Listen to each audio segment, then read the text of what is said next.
আসসালামু আলাইকুম এভরিওয়ান। মায়ের মৃত্যু গল্পের সিজন 2 শেষ পর্ব। আর ভিডিওটা যদি ইউটিউব চ্যানেল থেকে দেখে থাকো তাহলে চ্যানেলটা অবশ্যই সাবস্ক্রাইব করে দিবা, আর যদি ফেসবুক পেজ থেকে দেখে থাকো তাহলে পেজটা অবশ্যই ফলো করে দিবা। তো চলো বেশি কথা না বলে গল্প শুরু করা যাক। আফসানার দিকে তাকিয়ে দেখি ও কেমন করে যেন নিঃশ্বাস ফেলতেছে, দেখে মনে হচ্ছে অনেকটা রেগে আছে। আমি আফসানাকে বললাম, কি হয়েছে তোমার? আফসানা আমাকে বলল, আমি বাসায় যাব, তুমি বরং এখানে একাই থাকো। আমি বললাম, কেন, কি হয়েছে? হঠাৎ করে এভাবে কথা বলছো কেন? আফসানা কিছুই বলছে না, সে একদম চুপ করে আছে। আমি বুঝতে পারলাম মেয়েদের হয়তোবা এটাই স্বভাব, কোনো কারণ ছাড়াই রাগ করা। তারপরও আমি আর কিছু বললাম না। সেদিনের মতো অফিসের সব কাজ শেষ করে দুজন একসাথে বাসায় চলে আসলাম। বেশ ভালোই কেটেছে দিনটা, অনেক কিছুই নতুন করে জেনেছি। বাসায় এসে রাতে টেবিলে বসে খেতে বসলাম। মেঘলা ম্যাডাম আমাকে বলল, কি রে রেদওয়ান, কেমন কেটেছে আজকের দিন? অফিসের প্রথম দিন কেমন লাগলো?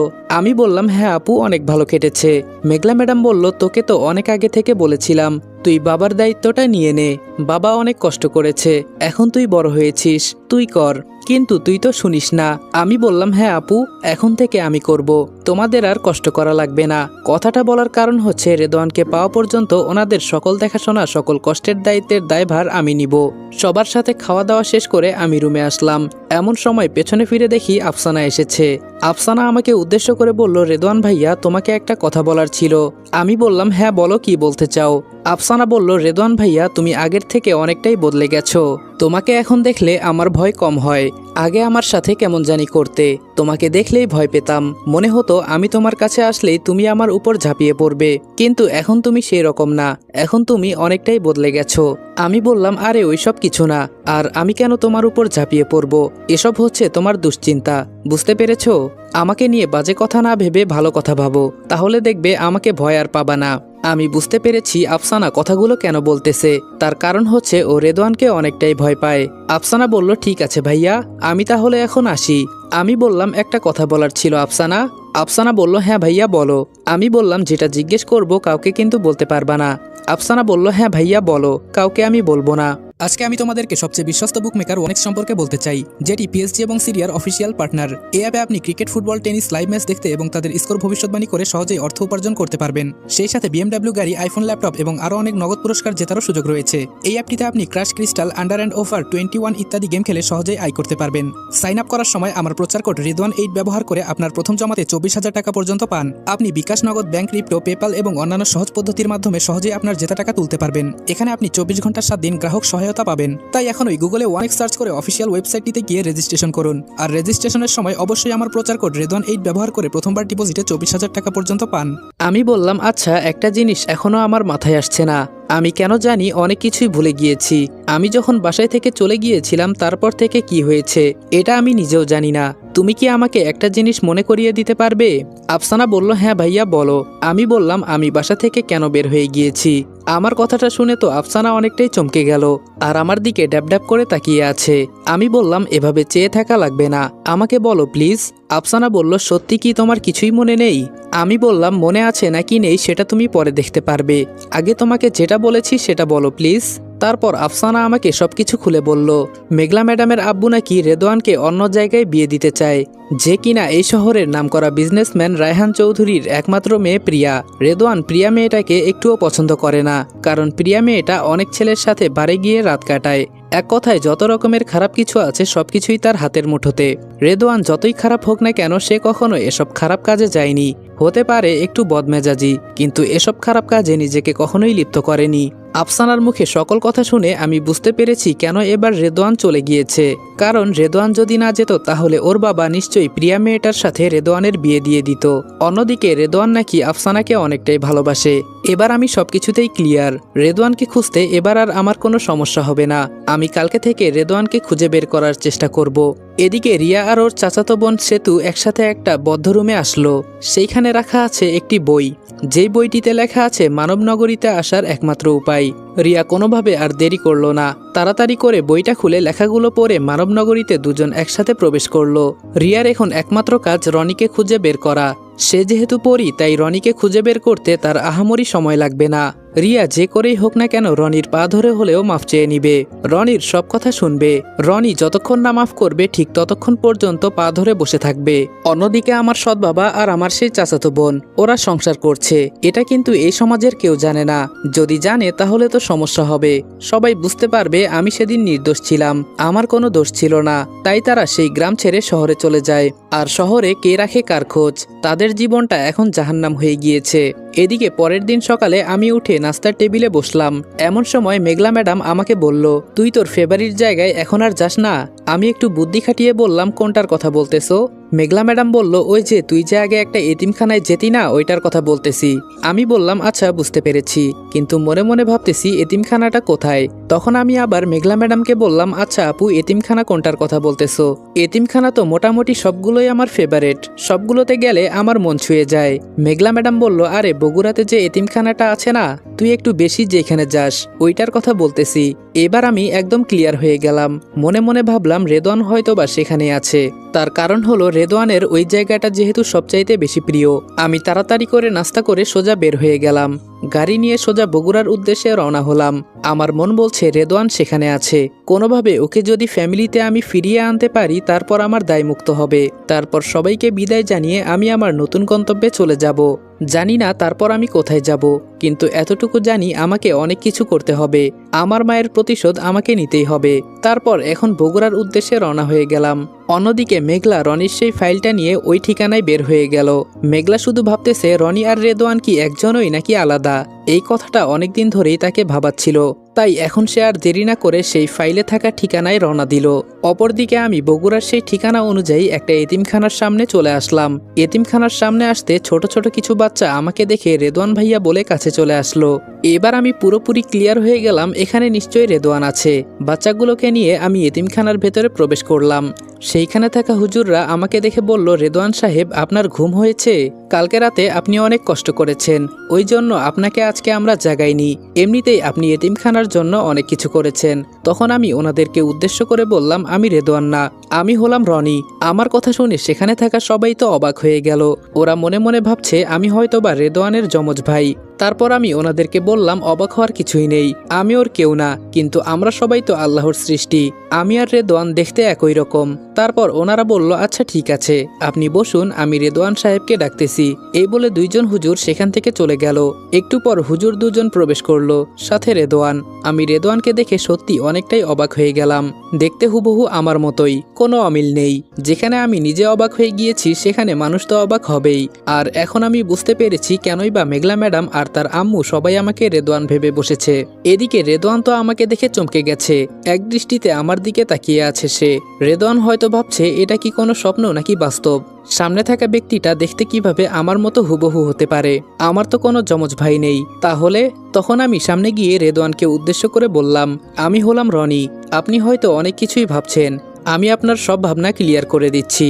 আপনি তো আপনার বাসা থেকে চলে এসেছেন, কিন্তু আপনার মা আপনার জন্য প্রতিদিনই কান্না করে। আপনার প্রতি আপনার পরিবারের কতটা ভালোবাসা সেটা হয়তো বা আপনি বুঝতে পারেননি।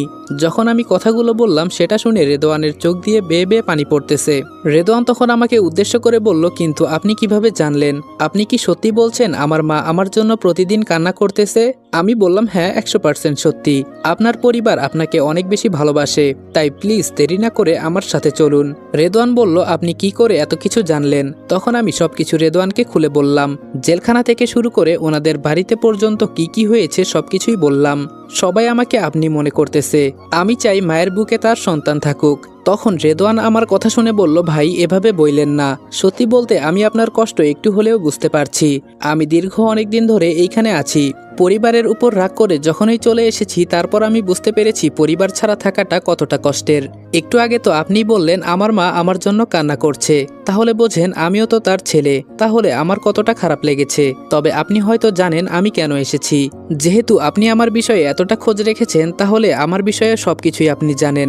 আমি বললাম, সবকিছু কিছুই আমি জানি। তারপর আমি বললাম ভাই চলুন এবার আমার সাথে। রেদওয়ান বলল হ্যাঁ ভাই আমি এখনই রেডি হয়ে আসতেছি। তারপর সেখানে থাকা সকল বাচ্চাদের সাথে এবং হুজুরদের সাথে দেখা শেষ করে আমরা গাড়িতে বসে পড়লাম। রেদওয়ান আমার পাশেই বসলো। ড্রাইভার তো দেখে অবাক হয়ে যাচ্ছে। ড্রাইভার এর কিছুই জানে না। যখন আমাদের দুইজনকে একসাথে দেখলো তখন যেন ভূত দেখার মতো চমকে গেল। ড্রাইভারকে কিছু না বলে বললাম গাড়ি চালাতে থাকো, তুমি সোজা বাসায় নিয়ে চলো, সবকিছু পরে জানতে পারবা। আমি আর রেদওয়ান বাসার গেটের সামনে চলে এসেছি। এসে কলিং বেলে চাপ দিলাম। সাথে সাথে একজন এসে দরজাটা খুলে দিল। ভেতরে ঢুকতেই ম্যাডাম তো আমাদের দেখে অবাক। সাথে মেঘলা ম্যাডামের আম্মুও আছে। দুজন এক দৃষ্টিতে হা করে তাকিয়ে আছে। মেঘলা ম্যাডাম ভেবেছিল তার মাকে আজকে বলবে, কিন্তু এইভাবে যে দুজন একসাথে হয়ে যাবে এটা মেঘলা ম্যাডাম বুঝতে পারেনি। মেঘলা ম্যাডামের আম্মু বেশি চমকে গিয়েছে। মেঘলা ম্যাডাম তো জানে, তাই উনি তেমন অবাক হলো না, কিন্তু এটাতে অবাক হয়েছে যে দুজনকে একসাথে দেখতে পারতেছে। রনি কিভাবে রেদওয়ানের ঠিকানা পেল আর কিভাবে আবার রেদওয়ানকে নিয়ে আসলো।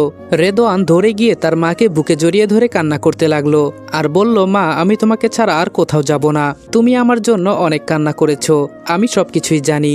তখন রেদওয়ানের মা বলল, দেখ বাবা, তোর বিয়ে কিন্তু আফসানার সাথেই হবে। আমি তোর বাবাকে অনেক আগেই রাজি করিয়েছি, কিন্তু তোর যে রাগ তুই সেটা শোনার আগেই চলে গিয়েছিস। মানুষ এর থেকে বড় কিছু হলেও ঘর ছাড়ে না, তুই সামান্য এটাতে ঘর ছেড়ে চলে গেলি। তখন রেদওয়ান বলল, আম্মু আমি সরি, আমি অনেক বড় ভুল করেছি। এদিকে আফসানা রুম থেকে বের হয়ে দুজনকে একসাথে দেখে হা করে তাকিয়ে আছে। সে কি কোনো স্বপ্ন দেখতেছে নাকি বাস্তব? সে কোনো কথা বলতেছে না, একদম চুপ হয়ে দাঁড়িয়ে আছে। তখন মেঘলা ম্যাডাম তার আম্মুকে সবকিছুই খুলে বলল। যেহেতু তারা সবকিছুই জানে তাই আমাকে নতুন করে কিছু বলতে হয়নি। তারপর আমি ওনাদেরকে বললাম, আচ্ছা আপনারা তো আপনাদের সন্তানকে পেয়েছেন, আর আমার জন্য যতটুকু করেছেন এটার জন্য আমি চিরকৃতজ্ঞ থাকব। আপাতত আপনাদের সবাইকে বিদায়, আমি আজকেই চলে যাচ্ছি। তখনই ম্যাডামের আম্মু আমার কাছে আসলো আর আমাকে জড়িয়ে ধরে বলল, কোথায় যাচ্ছিস বাবা, তুই তো আমার ওই ছেলে। আমি বললাম, জি আন্টি, এতদিন আপনার ছেলেই ছিলাম, তবে হ্যাঁ আপনিও আমার মায়ের মতন, আমার তো মা নেই, তাই আপনিও আমার মায়ের মতো। তখন মেঘলা ম্যাডামের আম্মু বলল, আমি তোর মায়ের মতো না, আমি তোর মা। আজকে থেকে 22 বছর আগে একটা অ্যাক্সিডেন্টে আমাদের পুরো পরিবার হাসপাতালে ছিল। তোরা দুজন যমজ ভাই, কিন্তু তোকে পাইনি, রেদওয়ানকে পেয়েছিলাম। তোকে অনেক খোঁজাখুঁজি করেছি, কোথাও পাইনি আমরা। তোর জন্য কত রাত ঘুমাইনি, কতটা কষ্ট পেয়েছি এটা শুধু আমি জানি। তখন আমি বললাম, কি বলছেন আপনি এসব? আপনি কি করে আমার মা হন? আমি তো এই বিষয়ে কিছুই জানি না। ছোটবেলা থেকে তো আমি আমার আম্মুকে দেখেছি, আমার আম্মু তো কখনোই আমাকে এগুলো বলেনি। তারপর মেঘলা ম্যাডামের আম্মু বলল, নিশ্চয়ই ওই মহিলাটা অনেক ভালো, তা না হলে এভাবে নিজের সন্তানের মতো করে অন্য কাউকে বড় করবে না। তখন মেঘলা ম্যাডামের আম্মুর কথাগুলো শুনে আমি আরো বেশি অবাক হয়ে গেলাম, আর আমার চোখ বেয়ে বেয়ে শুধু পানি পড়তেছে। এটা আমি কি শুনতেছি আর কি বা দেখতেছি? তারপর মেঘলা ম্যাডাম এগিয়ে এসে বলল, রনি, আম্মু ঠিকই বলেছে, আমি তোর ওই এলাকায় গিয়েছি, ওইখানে গিয়ে তোর নামে সবকিছু খোঁজ খবর নিয়েছি। তুই যার কাছে ছিলি ওই মহিলাটি অনেক ভালো ছিল। তখন আমি বললাম, তোমরা কি সত্যি বলতেছো? এটা বলতেই আম্মু আমাকে জড়িয়ে ধরে বুকের মাঝে। তারপর আমি আম্মুকে উদ্দেশ্য করে বললাম, কিন্তু আম্মু, আমি ওই খুনের প্রতিশোধ নিয়ে ছাড়বো, যতই হোক উনি আমার মা ছিল। তখন আম্মু বলল, অবশ্যই নেব, কেন নিব না, তোর বোন তো আছেই। আমি বললাম, কিন্তু আমি একটা শপথ নিয়েছিলাম, যেদিন আমি প্রতিষ্ঠিত হতে পারবো আমি সেই দিনই আমার প্রতিশোধ নেব, কিন্তু আমার তো এখন কিছুই নেই। তখন আম্মু বলল, কে বলেছে তোর কিছুই নেই, এই সম্পত্তি তো তোদেরই। আমি বললাম, কিন্তু মা, আমি এত বছর পরে এসেছি আর এখন জানতে পেরেছি আমি তোমাদের ওই ছেলে, তোমাদের এই সম্পত্তিতে আমার ভাগ দেওয়াটা কি উচিত হবে? আমার ভাই বোনেরও তো একটা হক আছে, আমি ওদের হকের মধ্যে কিভাবে হাত দেই? তখন রেদওয়ান আর মেঘলা বলল, কি যে বলিস ভাই, জায়গা সম্পত্তি দিয়ে কি আর হক পূরণ হয়? তুই আমাদের ভাই, এটাই হলো সবচাইতে বড় কিছু। আমরা আমাদের ভাইকে ফিরে পেয়েছি, এটাই আমাদের অনেক বড় পাওয়া। আমাদের যা কিছু আছে সবকিছু তোরও, কারণ আমরা একই মায়ের সন্তান। মেঘলা আপু বলল, কালকেই তাহলে তোকে নিয়ে সাথে পুলিশকে নিয়ে অমানুষদেরকে শাস্তি দিতে যাব। আমি বললাম, ঠিক আছে আপু। এতক্ষণে আফসানা বুঝতে পেরেছে এখানে কি ঘটছে। মেঘলা আপু আফসানাকে উদ্দেশ্য করে বলল, কি রে, তোর জামাই কোনটা, তুই কি চিনতে পেরেছিস? এদিকে আফসানা মনে মনে ভাবছে সে তো রেদওয়ান ভেবে রনিকে মনে মনে ভালোবেসে ফেলেছে। রনির কথাবার্তা আর তার প্রতি কেয়ারিং, এই বিষয়গুলো আফসানার ভীষণ ভালো লেগেছে। আফসানার এমন চুপ থাকা দেখে রেদওয়ান আফসানাকে বলল, তুমি একদম চিন্তা করো না, তোমার যদি আমাকে ভালো লাগে তবেই তুমি আমাকে বিয়ে করো, আমি তোমাকে কোনো জোর করব না, তবে আমার ভালোবাসা তোমার প্রতি সবসময় থাকবে। হ্যাঁ, আমি একটু খারাপ, একটু বদমেজাজি, আমি জানি তুমি আমাকে ভয় পাও, কিন্তু যদি পারো আমাকে ক্ষমা করে দিও। রেদোয়ানের মুখে কথাগুলো শুনে আফসানা অনেকটা অবাক হয়ে গেল। এটা কি রেদোয়ান নাকি রনি? রেদোয়ান এতটা বদলে গেছে, কিন্তু কিভাবে? তার কথা বলার মাঝে এখন অন্যরকম ভাব পাচ্ছি। আসলে মানুষ মাত্রই পরিবর্তনশীল। তখন আফসানা মনে মনে সিদ্ধান্ত নিয়ে নিল সে রেদোয়ানকেই বিয়ে করবে। তার কারণ হলো দুজনকে তো দেখতে একই লাগে। যখন ভালোবেসেছি আমি তো জানতাম এটা রেদোয়ান, তাই আমি রেদোয়ানকেই বিয়ে করব। আমি মনে মনে ভাবছি আমার ভাইয়ের সাথে আফসানাকে অনেক মানাবে। আর আফসানার প্রতি আমার কোনো ভালোবাসা নেই। আমি এতটুকু জানি সে অনেক সুন্দর, কিন্তু হ্যাঁ, আমার মনে শুধু একজনের জন্য ভালোবাসা ছিল, সে হলো রিয়া। আমি ওকে কখনো ভুলতে পারবো না। ওকে আমি যতটা ভালোবেসেছি এর চেয়ে বেশি আমি আর কাউকে ভালোবাসতে পারবো না। তাই দ্বিতীয় কোনো নারীকে আমার জীবনে আনা কখনো সম্ভব হবে না। তারপর সেদিন সবাই অনেক আনন্দ নিয়ে খাওয়া দাওয়া করলাম, আর রাতে বাবার সাথে কথা বললাম। বাবা আমার সাথে কথা বলে অনেক কান্না করেছে। আমিও অনেক কান্না করেছি, কারণ ছোট থেকে আমি কখনো বাবা ডাকতে পারিনি। শুনেছি আমার বাবা ছোট থাকতেই মারা গিয়েছে, কিন্তু আজকে যখন আমি একটা পরিবার পেলাম, এর থেকে বেশি সুখের আমার কাছে আর কিছুই হতে পারে না। এখন শুধু আমার জীবনে একটাই চাওয়া, আমি আমার মায়ের খুনের প্রতিশোধ নিতে চাই। এখন শুধু আমার জীবনে একটাই চাওয়া, আমি আমার মায়ের খুনের প্রতিশোধ নিতে চাই। ইনশাআল্লাহ আমি কালকে সেই প্রতিশোধ নিয়েই ছাড়বো। রুমে শুয়ে আছি, হঠাৎ করে মনে হলো আমার বুকের উপর কেউ শুয়ে আছে। সাথে সাথে রুমের লাইটটা জ্বালালাম, দেখি আমার বুকে রিয়া শুয়ে আছে। আমি রিয়াকে দেখে তো অবাক হয়ে গেলাম, কারণ আমি সেই বইটা তো নষ্ট করে দিয়েছি। তাহলে রিয়া কিভাবে আসলো? আমি তো শুধু এটাই চেয়েছিলাম যে সেই বইটা যেন কেউ খারাপ কাজে না ব্যবহার করতে পারে। অবশ্য পরে আবার আফসোস হয়েছে, আমি যদি রিয়াকে নিয়ে আসতে পারতাম তাহলে হয়তোবা আমার কষ্ট লাগতো না। কিন্তু ওই যে কথাই আছে না, অযত্নে ফুল ঝরে যায়। আমার মনে ওর জন্য শুধু এখন ঘৃণা কাজ করছে। ভালোবাসা যতই থাকুক না কেন, ঘৃণা এখন ভালোবাসার উপরে ভারী হয়ে গেছে। তখন আমি রিয়াকে উদ্দেশ্য করে বললাম, তুমি এখানে কিভাবে? রিয়া আমাকে বলল, রনি, আমি ভুল করেছি। আমি অনেক বড় ভুল করে ফেলেছি তোমার সাথে। প্লিজ আমাকে মাফ করে দাও। আমি তোমার জন্য আমার সবকিছু ফেলে রেখে চলে এসেছি। তুমি যেভাবে রাখবা আমি সেভাবেই থাকবো। আমি তোমার সাথে থাকতে চাই। আমি তোমাকে নিয়ে বাঁচতে চাই, তোমাকে নিয়ে মরতে চাই। আমি শুধু তোমাকেই চাই। আমি তোমাকে অনেক অনেক ভালোবাসি। তখন আমি বললাম, কিন্তু আমি তোমাকে ভালোবাসি না রিয়া। রিয়া বলল, মিথ্যে বলো না, আমি জানি তুমি আমাকে কতটা ভালোবাসো। আমি বললাম, আমার ভালোবাসা ছিল, কিন্তু এখন নেই। কারণ যে আমার ভালোবাসা বোঝেনি, যার জন্য এত কিছু করেছি, তার জন্য আমার ভালোবাসা থাকতেই পারে না। কথাগুলো বলতে রিয়া আমার পা জড়িয়ে ধরে ফেললো। জড়িয়ে ধরে কান্না করতে করতে বলছে, তুমি আমাকে প্লিজ লাস্টবারের মতো একটা সুযোগ দাও। আমি তোমার পা জড়িয়ে ধরে বলছি, আমাকে মাফ করে দাও। আমি বললাম, তোমাকে মাফ করে দিলে আমার আত্মা আমাকে অভিশাপ দিবে। আমি তোমাকে কখনো মাফ করতে পারবো না। আমার পা দুটো রিয়ার থেকে ছাড়িয়ে নেওয়ার চেষ্টা করলাম। একটা সময় ধাক্কা দিয়ে ফেলে দিলাম, কিন্তু সে অনেক নাছোড়বান্দা। বারবার আমার পা জড়িয়ে ধরে আছে এবং অঝরে কান্না করছে। তখন নিজের মনকে বোঝালাম, হাজার হলেও তো ভালোবাসার মানুষ। সে যেহেতু তার সবকিছু রেখে আমার কাছে চলে এসেছে, তবে তাকে একটা চান্স দিয়েই দেখি। তখন আমি ওকে বুকে জড়িয়ে ধরে বললাম, আমার একটা শর্ত আছে, তুমি কখনোই আমার থেকে দূরে যেতে পারবা না। সবসময় আমাকে ভালোবাসবে, আমার সাথেই থাকবে।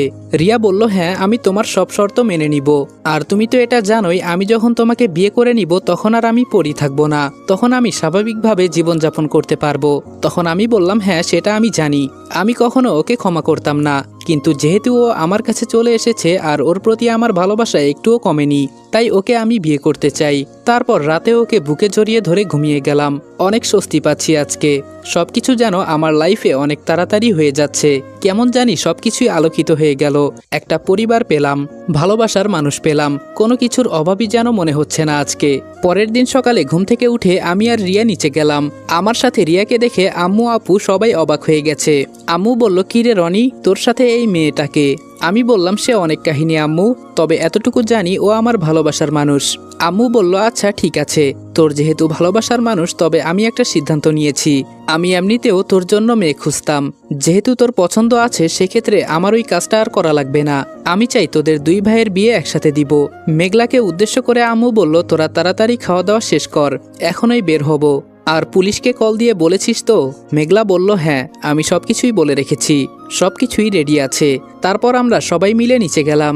নিচে গিয়ে গাড়ি নিয়ে সোজা রওনা হয়ে গেলাম। আর মেঘলা আপু দেখি সবকিছুই ঠিক করে রেখেছে। ওদের বর্তমান স্থায়ী ঠিকানা থেকে শুরু করে কোথায় কি কাজ করছে সবকিছুই আগে থেকে উনি রেডি করে রেখেছে। বুঝতে হবে তো, উনি একটা জর্জ, এই জন্য তার কাছে এসব কিছুই না। ঠিকানা অনুযায়ী গেলাম। গিয়ে দরজায় কলিং বেল দিতেই দেখি আমার চাচাতো বোন দরজাটা খুলে দিল। আমাকে দেখে ভয়ে ওর মুখ দিয়ে কোনো কথাই বের হচ্ছে না। তখন আমি ওকে বললাম, কি আমাকে ভয় পাচ্ছিস? ভয় পাস না, তোরা যা করেছিস তার শাস্তি তোরা পাবি। একটা কথা আছে, পাপ তার বাপকেও ছাড়ে না। পেছনে দেখি আমার সেই সৎ বাবা আমাকে দেখে অবাক হয়ে বলল, তোর মাকে যেভাবে মেরেছি আজকে তোকেও মেরে ফেলবো। ঠিক তখনই আমার পাশ থেকে পুলিশ দেখতে পেয়ে বলল, এই যে দেখেছিস, তোকে ধরতে পুলিশ চলে এসেছে। স্যার, ও পালিয়ে চলে এসেছে। ও ওর মাকে হত্যা করেছে, ওর মাকে খুন করেছে। আপনারা এখনই ওকে ধরুন, আর এখনই এই জানোয়ারের বাচ্চাটাকে জেলে নিয়ে যান। আমি ওর মুখ দেখতে চাই না। তখন মেঘলা ম্যাডাম বলল, কে কি করেছে তার সবকিছুই আমার কাছে প্রমাণ আছে, নতুন করে কিছুই বলা লাগবে না। মেঘলা ম্যাডামের কথা শুনে আমার সৎ বাবা আর আমার চাচাতো বোন ভয়ে কান্না করে দিল আর বলল, আমাদেরকে ক্ষমা করে দিন, আমাদেরকে মাফ করে দিন প্লিজ। তারপর আমি বললাম, তোদেরকে ক্ষমা করে দিব, তবে একটা শর্তে। ওরা বলল, কি শর্ত? আমি বললাম, আমার মাকে ফিরিয়ে দে। আমার মায়ের কি দোষ ছিল? কেন আমার মাকে তোরা খুন করেছিস? কেন আমাকে আমার মায়ের খুনের আসামি করেছিস? সমাজের সামনে আমাকে খারাপ বানিয়েছিস, আমার জীবনটাকে তোরা নষ্ট করে দিয়েছিস। পারবি ফিরিয়ে দিতে? পারবি না।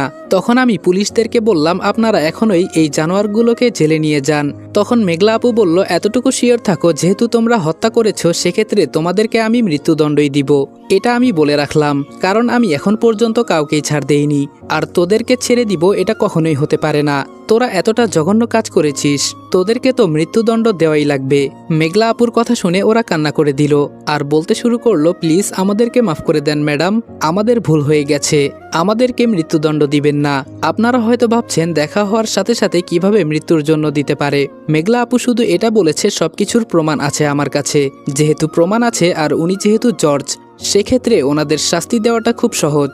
তাই আপু আগেই ওদেরকে বলে দিল। তারপর পুলিশ তাদেরকে জেলে নিয়ে চলে গেল। আমরা তো মহা খুশি, বিশেষ করে আমি আমার মায়ের খুনের প্রতিশোধ নিতে পেরেছি। নিজের চোখের সামনে ওদের মৃত্যুদণ্ড দেখব, এর থেকে খুশি আর কিছু হতে পারে না। দিন শেষে একটা পরিবার পেলাম, একটা ভাই পেলাম, সাথে বোন পেলাম, বাবা মা, এমনকি প্রিয় মানুষটাও। তাই এখন আমার জীবনে আর কোনো কিছুই চাওয়া নেই। তারপর আমরা সবাই বাসায় চলে আসলাম। এদিকে বাবাও দেশে চলে এসেছে। বাবা এসে আমাকে বুকে জড়িয়ে ধরে অনেক কান্না করেছে। আর তখন বাবা ঘোষণা দিল, আমার 2 ছেলের বিয়ে একদিনই হবে। আগামী 9 মার্চ আমার 2 ছেলের বিয়ে। আর আজকেই হলো সেই দিন। আমি তো অবাক হয়ে গেছি। আজকে 9 মার্চ আর আজকেই বিয়েটা সহজ হওয়ার কারণ শুধু একটাই, পাত্রপাত্রী দুইটাই রেডি। তাই এখন ঘরোয়াভাবে বিয়ে হবে, পরে ধুমধাম করে অনুষ্ঠান করে বিয়ে হবে। আমি তো অনেক বেশি খুশি। আমার অনেক স্বপ্ন ছিল আমার প্রিয় মানুষকে বিয়ে করে নিয়ে সুখে শান্তিতে থাকবো। এদিকে রেদওয়ানও মহা খুশি, সে তার প্রিয় মানুষকে বিয়ে করতে পারবে। রাতে আমাদের 2 ভাইয়ের বিয়ে, তাই আর দেরি না করে মার্কেট করে নিলাম। বিয়ের জন্য যা যা প্রয়োজন হয় সবকিছুই রেডি করে রাখলাম। রিয়া আর আফসানা দুজনেই অনেক খুশি, তারাও তাদের প্রিয় মানুষকে বিয়ে করতে পারছে।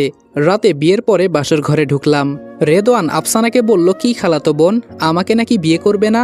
এখন তো ঠিকই আমাকে বিয়ে করা লেগেছে। অন্যদিকে আমি রিয়াকে বললাম, অবশেষে আমি তোমাকে পেলাম। রিয়া বলল, অনেক কষ্টের পর আমরা দুজন দুজনের হতে পেরেছি। তবে একটা বিষয় আমার খুব খুশি লাগছে, তুমি তোমার পরিবারকে ফিরে পেয়েছো, সাথে তোমার প্রতিশোধ নিয়েছো। আমি অনেক খুশি হয়েছি, আর তুমি আমাকে মেনে নিয়েছো। আমি তোমাকে সারা জীবন ভালোবেসে আগলে রাখবো। আজকে আমাদের বাসর রাতে আমি তোমাকে কথা দিলাম। আব্বু আম্মু দুজনই আমাদের জন্য দোয়া করেছে, এমনকি আপু আমাদেরকে অনেক সাহায্য করেছে। এখন আমাদের সুখের শান্তিতে একটা পরিবার গড়ে উঠেছে, যেখানে রয়েছে সুখ শান্তি এবং একজন আরেকজনের প্রতি আত্মবিশ্বাস। এরপর আমি রিয়াকে জড়িয়ে ধরলাম, সাথে সাথে রিয়া তো লজ্জায় লাল হয়ে গেছে। এরপরে বাকিটা ইতিহাস, এগুলো আপনাদের জেনে কোনো লাভ নেই। আমরা এবার একটা সুখের সংসার গড়ে তুলব ইনশাআল্লাহ। আর কিছু কিছু গল্প এভাবেই সমাপ্ত করা লাগে। গল্পের মাঝে ভুল ত্রুটি থাকলে ক্ষমা করে দিবেন। আর গল্পটা একটু তাড়াতাড়ি শেষ করে দিলাম। নেক্সট তোমাদের জন্য আরও বেশি ইন্টারেস্টিং একটা গল্প নিয়ে আসবো ইনশাআল্লাহ। তো দেখা হচ্ছে তোমাদের সাথে নেক্সট কোনো গল্পে। ততক্ষণ ভালো থাকবা, সুস্থ থাকবা। আল্লাহ হাফেজ।